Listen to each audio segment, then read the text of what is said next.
মায়ের পেটে প্রায় 10 মাস আসছিলাম গোসল ছাড়া, আর এই দুনিয়াতে 1 সপ্তাহ গোসল না করলে কি এমন আহামরি ক্ষতি হয়ে যাব। শীতকালে প্রতিদিন গোসল, এটা হলো ইংরেজদের প্রচলন করে যাওয়া একটা নোংরা সংস্কৃতি।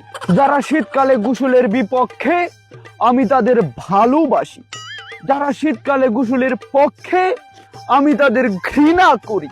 এই শীতকালেও কারা প্রতিদিন গোসল করে জানোস?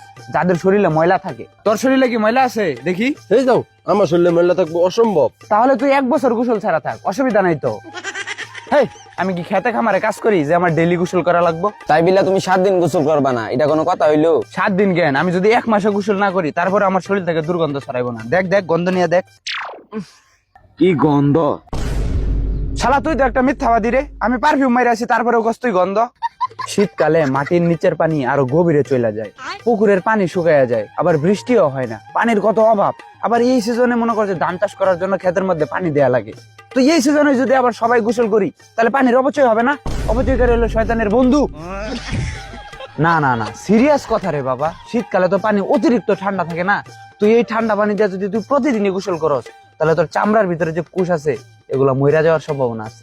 যারা ফ্লেক্স দেখানোর লেগে ঠান্ডা পানি দিয়ে প্রতিদিনই গোসল করে ওদের ব্রেন স্ট্রোক করার সম্ভাবনা বাইরে যায়। যারা প্রতিদিন গোসল করে ওরা হলো নোংরা, ময়লা, আবর্জনা। ওরা নোংরা না হলে কি ডেইলি গোসল করা লাগে?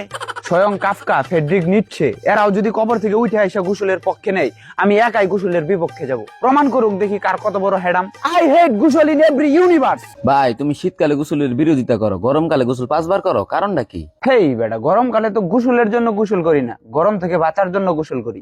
আমার সাদা দিলে কোনো কাদা নাই, তাই গোসলের কোনো প্রয়োজন নেই। কারণ কবি বলেছেন, যাদের মন পরিষ্কার তাদের শরীরও পরিষ্কার। ভাই ফুটবল খেলবার যাবা? অসম্ভব, সবই গোসল করানোর পায়তারা, আমি বুঝি। ভাই বন্ধ ডিপসারা যাও, গোসু করে আহি। তুই শালা আজকের পর থেকে আমার সাথে কথা কবি না।